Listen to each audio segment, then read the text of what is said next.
We left a lot of meat on the bone in the passage today, so I wanted to just go back and talk through some of the things. Verse 17, but Daniel said to me, understand, O son of man, that the vision is for the time of the end.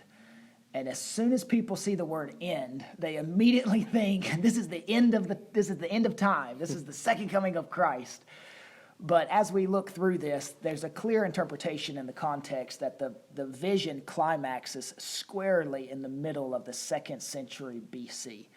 So I'm not preaching this text and looking to the end of time, the Christ's second coming necessarily. Mm-hmm. Now, if you're a strong dispensationalist like maybe J-Mac, he's gonna do some of that. Yeah. But this is quite a confusing text. Was it crystal clear to you as you I totally got it. Yeah, I read through it a few times, and I had no idea what he's talking about. Yes, it's just a pretty confusing text, and I spent all week in it. And the reason why I didn't cover it was not because it was confusing, because I'm covering it now in detail, but just because I didn't have room. Typically, if we were not in this COVID season, I'd probably break chapter 8 up into 2 sermons. I'm not sure anyone would come back next Sunday if you did an hour and a half long sermon the week before. That's true. Yeah, I didn't want to go 2 straight hours on this exposition. Notice verse 27. Daniel said, I was appalled by the vision and did not understand it. And we would just simply add to that, neither do we. Amen. After encountering the vision, the text says Daniel went to lay in bed. And I actually did the exact same thing in my prep time. I read the vision, just poring over it, and I had to lay down. Yeah, it wrecked me. But it is pretty interesting that through the centuries, critics of the Bible reject this prophecy because it's too accurate to be true. It's too good to be true. And some of the details that we're going to spell out here, that's why a lot of liberal commentators give a later date to the book of Daniel, because they say, well, he's writing history. Mm-hmm. He's not writing prophecy. But we give an early date and believe he's writing prophecy. So just for our church people, those of you that are listening, there are 3 surprising fulfillments that I was not able to cover today in the sermon. The first one is found in verse 3 and also in verse 20. You remember the ram and who the ram represents. The ram represents the Medes and the Persians. And then notice in verse 3 where it says, I raised my eyes and saw, and behold, a ram standing on the bank of the canal. It had 2 horns. Well, why say 2 horns? I mean, all rams have 2 horns. Mm-hmm. But it had 2 horns, and both horns were high, but one horn was higher than the other, and the higher one came up last. And so we know from verse 20 that this is definitely the Medes and the Persians. This is not me interpreting it. This is God interpreting it as the Medes and the Persians. Well, it's pretty interesting when you go back and study historically, the Media Empire came up first, and then the Persia Empire. Although historically they're one empire, but it was kind of like 2 kingdoms as one empire. And Persia was the dominant empire. So it's really interesting that Persia came up last, and they were the dominant empire. A horn came up last, and it was the dominant horn. So that's one of the fulfillments, the ram with 2 horns. Another fulfillment is found in verse 8, and it's the 4 conspicuous horns. So we're moving now from the Medes and the Persians to the Greeks. So from the ram to the goat. So this goat comes with one big, strong horn. It is broken. Once that horn is broken, the great horn is Alexander the Great there. We know that historically. He was the first king, and it says the great horn represents a king in the text. So Alexander the Great is the great horn. When he dies, or as verse 8 says, the horn is broken, what happens next? Well, where the one large horn is, 4 conspicuous horns emerge toward the 4 winds of heaven. And then notice in verse 22, as for the horn that was broken, in place of which 4 others arose, 4 kingdoms shall arise from the nations. So God's interpreting for us these 4 horns are 4 kingdoms. Now it's really interesting when you go back historically. When Alexander the Great died, he did not have anyone to take over. He had 2 sons. Both of those sons were young. They were actually both martyred after his passing. So the Greek Empire really split up into 4 generals. I have the 4 generals listed here, but people, I'm not gonna tell you the names because my pronunciation has always been tough. So I'm gonna let Matthew give you this pronunciation. Yeah, so Cassander, I'm guessing here, this So- is not my, And then so Cassander Expert. ruled Macedonia and most of Greece. Yes. So that's how some of it split. yeah, here's the tough one. I'm going to say Lysimachus. Is Okay, that how I so say it? Lysimachus, he ruled parts of Thrace and parts of Asia Minor. Okay, and then Seleucus He ruled Syria, Israel, and Mesopotamia. and Ptolemy with a P. Silent P, yep. He ruled Egypt and parts of southern Syria. So that empire broke up into 4 generals, and they each, had a piece of the pie.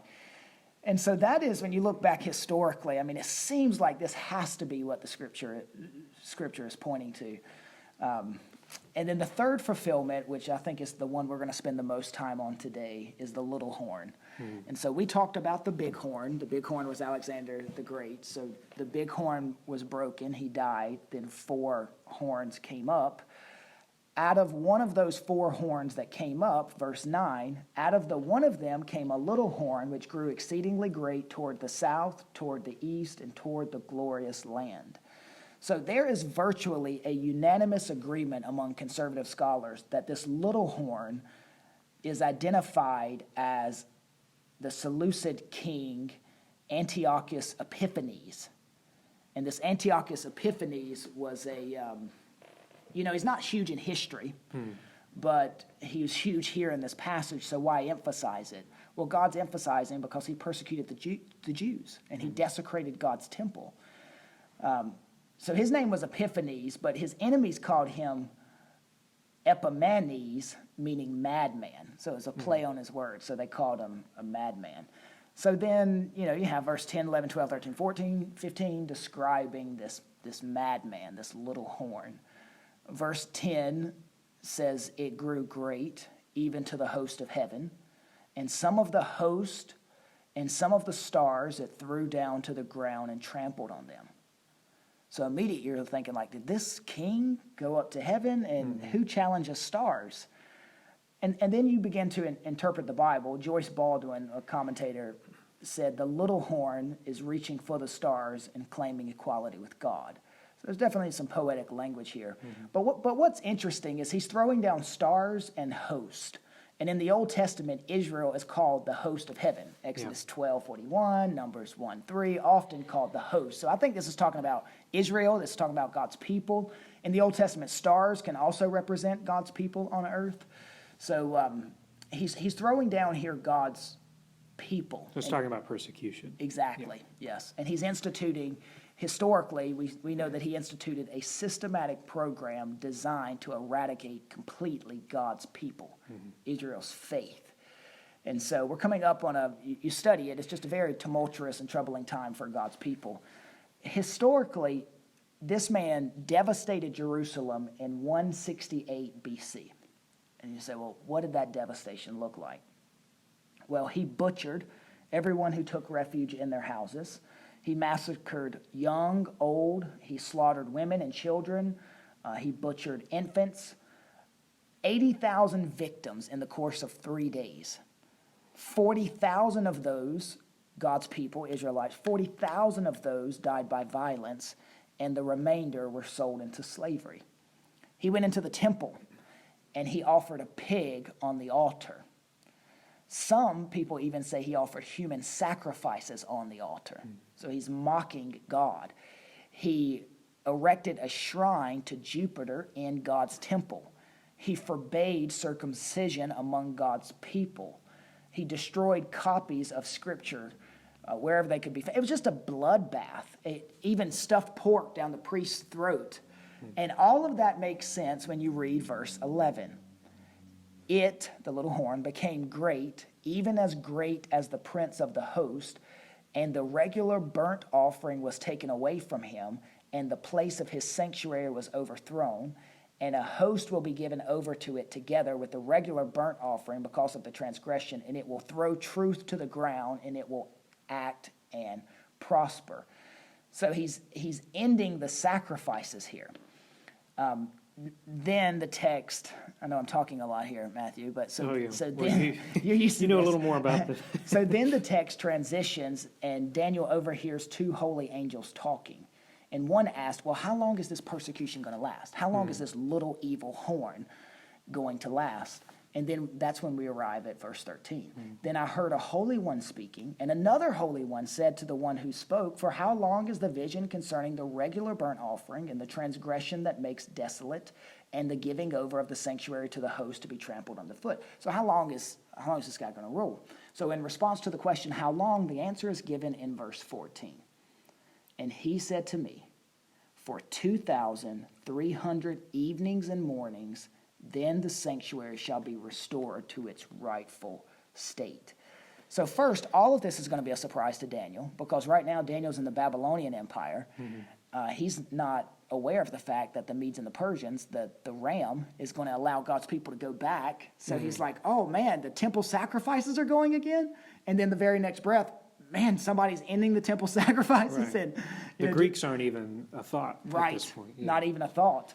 So some things are clearly explained for us in the Bible, and others are more unclear. This is one of those. It requires humility and our best educated guesses. So when he says this guy is going to rule for 2,300 evenings and mornings, the temple sacrifices are going to stop for 2,300 evenings and mornings. What does that mean? Well, it could mean evenings and morning. That sounds familiar, doesn't it? Like recall creation, Yeah. the evening and the morning word. So it could be days, 2,300 days. That's just a natural reading of the text. Some scholars say that it refers to the evening and morning sacrifices. So there were sacrifices in the evening, then sacrifices in the morning.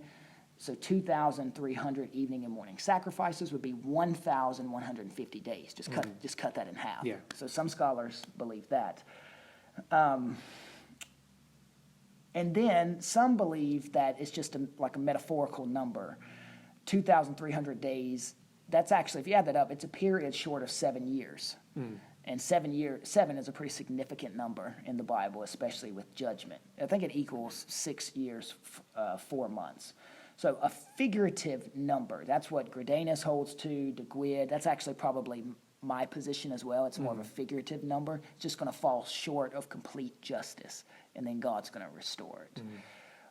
But I'd say I'm probably second there. Most historians probably evening and morning. Immediately, it's just referring to 2,300 days. Now, John Newton, I think it's John Newton, took this passage and said it referred to years, 2,300 years. And so he thought he knew exactly when Christ would return, 2,300 years. Oh, okay. So pretty interesting. I assume we passed that. Yes, yes, didn't work out. Failed prophecy. Verse 14, did that ever come true? Like, did it ever stop?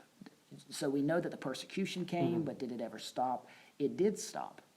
In 164 BC, Judas Maccabeus recaptured Jerusalem. He cleansed the temple. He built a new altar, and often celebrated by Hanukkah. He established Hanukkah. So when people celebrate Hanukkah, that's the event that they're celebrating. So that's a lot. And I just couldn't fit all that in today. Yeah. You know, I couldn't fit it all into the sermon, but I didn't want it to go untouched.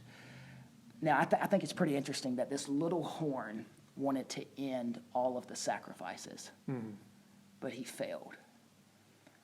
But Jesus Christ did end the sacrifices. Just a few years later.